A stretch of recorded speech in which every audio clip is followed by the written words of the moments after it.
de tu bravura le puso cerco a la muerte. Una audición al servicio de las luchas populares.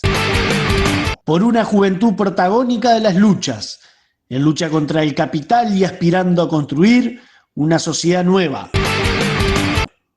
Buenos días, oyentes, y bienvenidos a un nuevo programa de Voces en Lucha. El pasado 25 de septiembre trascendió la noticia de un nuevo incendio en una cárcel en Uruguay. Un incendio que dejó un saldo de 6 fallecidos en el ex Comcar. Las víctimas nuevamente quedan de lado, ya que en el marco electoral, tanto Coalición como Frente Amplio han utilizado este incidente para impulsar sus discursos. Y es más, desde aquel lamentable hecho que suscitara este análisis, han pasado múltiples situaciones que podrían ser puestas de manifiesto. Nuevas muertes en cárceles, nuevas denuncias en torno a los centros del INISA, nuevos informes que describen las problemáticas de cómo se sobrevive, de cómo se reincide. Políticos, profesionales, desfilan por los medios de comunicación, pero la nefasta realidad continúa allí, y no solo eso, sino que cada vez es peor. Más allá de que quiera ser tomado como un caballito de batalla electoral, la teoría de soluciones que se evocan. La interpelación realizada a Martinelli, ministro del Interior, como consecuencia del trágico hecho que mencionábamos, el incendio que dejó 6 fallecidos, representantes del FA, en esta interpelación, representantes del FA pidieron decretar emergencia carcelaria. Claro está, no parecería necesario tal declaración si reinara el sentido común y realmente se pretendiera dar solución a este problema. Pero obviamente en este contexto electoral, cada uno busca sacar su tajada a como dé lugar. Parecen olvidar que desde las tiendas frente amplistas que, si bien la coalición ha mantenido y profundizado una situación de hacinamiento y condiciones de vida deplorables en las cárceles, de que continúa tratando inhumanamente a las personas privadas de libertad, esta realidad no surge con la coalición, sino que existe desde hace mucho tiempo, y ya desde los 15 años de gobierno frente amplista. No hay que olvidar que como este año murieron bajo el gobierno de coalición 6 personas, responsable del gobierno obviamente, pero en este incendio en particular donde murieron 6 personas, en 2012 murieron 3 en la misma cárcel, también por un incendio. 12 personas murieron en 2012 también en la cárcel de Rocha, producto de un incendio provocado por un desperfecto eléctrico. 12 personas. Lo que no hace más que remarcar que las condiciones ya eran de extrema precariedad. Considerando la realidad que viven las personas privadas de libertad, debemos primero remarcar que en un contexto de pobreza que afecta mayormente a los jóvenes, de precariedad e insuficiencia en el mercado laboral, de problemas estructurales en un sistema educativo que rechaza a los niños y adolescentes de los sectores más marginados, son pocas las alternativas que les quedan a los jóvenes de nuestra clase. En este contexto, las salidas que se encuentran para sobrevivir muchas veces son el narcotráfico, donde muchas veces debemos escuchar como adolescentes son víctimas de este flagelo social. También la otra salida que se encuentra, otros tipos de delito, y terminan todo esto con una obvia consecuencia: las cárceles atiborradas de jóvenes privados de libertad. Considerando las más de 25.000 personas que se encuentran hoy en día privadas de libertad en nuestro país, el 45% de los recluidos son menores de 30 años y casi 2 de cada 3 son menores de 35. Un detalle relevante es que el nivel educativo de los presos, un detalle relevante es el nivel educativo de los presos, y había un informe que compartimos a continuación que plantea que Uruguay es uno de los países, a nivel general, ¿no? Esto son datos que se sabe, con mayores niveles de alfabetización. Hay un nivel de analfabetismo de solo el 1% a nivel general. Pero un muestreo del Instituto Nacional de Rehabilitación en 2022 detectó que el 46% de las personas que ingresaron al sistema penitenciario en 2022 son analfabetos. Casi la mitad de las personas en situación privadas de libertad son analfabetos.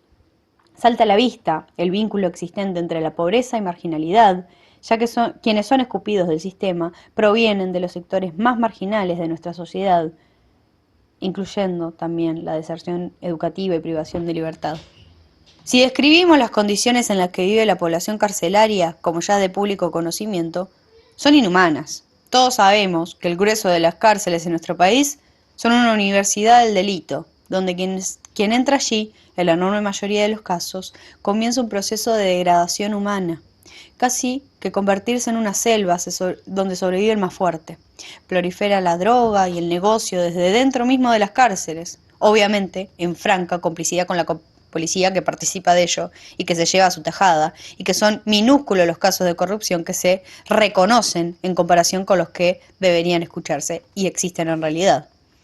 En abril, el Instituto Nacional de Rehabilitación presentó un informe en el que, como encabezado, se advertía que la población carcelaria aumentó en 32% desde marzo de 2020 a abril de 2024.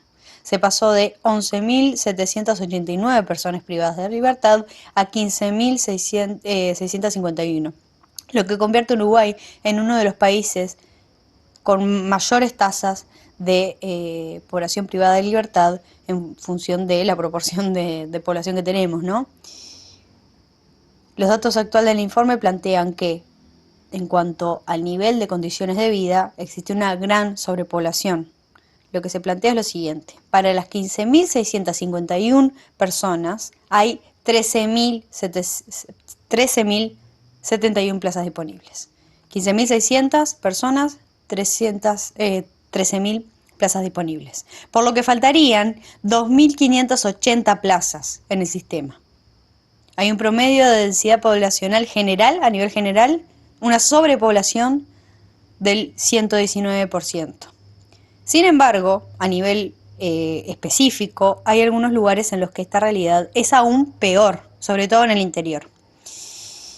En el ex Comcar, donde fue este incidente, hay una capacidad para 380 reclusos, pero habitan allí más del doble, 774, donde fue el incendio donde fallecieron las 6 personas.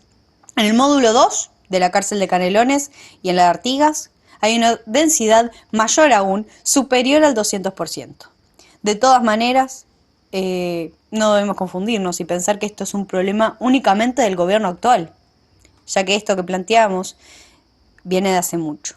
En el informe anual del comisionado parlamentario presentado en 2021, que analizaba la situación carcelaria en 2019, planteaba que 2019, gobierno del Frente Amplio, fin del gobierno del Frente Amplio, luego de 15 años de gobierno, la sobrepoblación allí era del 123% a modo general, pero era aún peor también, como hoy en día, esta realidad ya estaba, al 123% de sobrepoblación general, había en algunos países, en algunos cárceles del interior, situaciones aún peores. En la cárcel de Salto, la sobrepoblación en 2019 era del 318%. Es decir, que cada 100 plazas habitaban en condiciones de hacinamiento 300 personas privadas de libertad.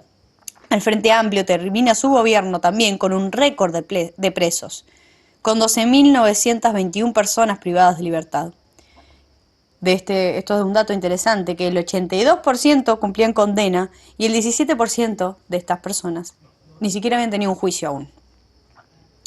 Algunos números de algunos otros lugares: bueno, la cárcel de Salto a 2019 tenía estos números, la cárcel de Cerro Largo, 122% de sobrepoblación, la de Tacuarembó 121, Maldonado 118, Rocha 116, Paysandú 112, Flores 111, Rivera y Anexo Paso Ataque 109, La Valleja, Minas 108, Durazno 103.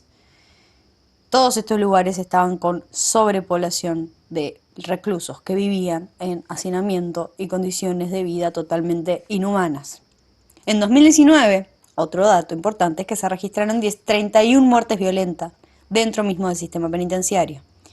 Era uno de los números más altos. Solamente fue superada en 2016, hasta ese momento. Había sido superada solo por 2016, donde se registraban 32 muertes violentas. Y así cerraba la realidad de las cárceles el gobierno del Frente Amplio, deshumanizando completamente a las personas que ya había escupido del sistema de innumerables maneras.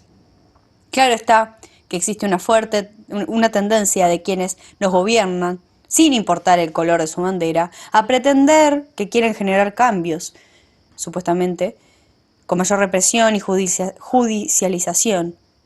Y todos son cómplices. Podríamos, y deberíamos dedicar un análisis a otra de las realidades de terror, como también son las que se viven en el Instituto Nacional de Inclusión Adolescente, INISA, con los menores privados de libertad. Con un discurso humanizado, las políticas estatales hablan de centros de rehabilitación, cuando la realidad es que estos lugares se convierten en centros de padecimiento y lo que vivían afuera esos jóvenes lo continúan viviendo adentro, incluso consumiendo infiernos aún mayores. Se repiten los informes desde diferentes organismos sociales o de derechos humanos en los cuales se recogen testimonios y pruebas sobre la existencia de casos de tortura, tratos crueles, inhumanos y degradantes hacia adolescentes recluidos en los centros del INISA. Esta realidad de violencia por parte del Estado, de abandono, de hacinamiento y precariedad, repetimos, no es nada nuevo. Y mientras que a miles de personas se le niegan los derechos y dignidades básicas, en Uruguay los terroristas de estados de la dictadura que cumplen condena lo hacen desde cárceles VIP o desde su domicilio, desde los años ya de gobierno frente amplista, y los demás caminan libres.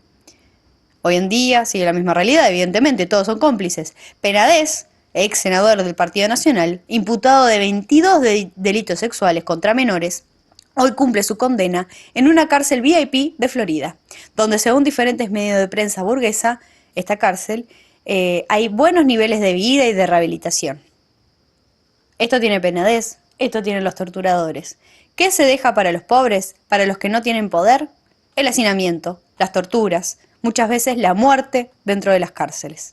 La reincidencia en las cárceles de Uruguay es alrededor del 70%. A nivel general, lo que significa que 3 de cada 4 personas que pasan por el sistema penitenciario cometen nuevos delitos, porque es lo único que pueden, la única salida que pueden encontrar luego de salir de ese espacio, que evidentemente no es de rehabilitación, ya que el sistema capitalista no plantea las cárceles como un lugar de rehabilitación, como algunos querrán decir, sino que es una casa de terror donde solo se puede salir peor de lo que entraste.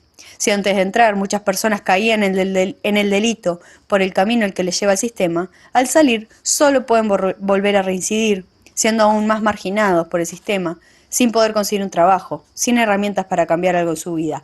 Esto es la realidad que nos deja el sistema capitalista. Gobierne quien gobierne, esta será la realidad de las cárceles. Muchas gracias, oyentes. Esperamos encontrarnos la semana próxima.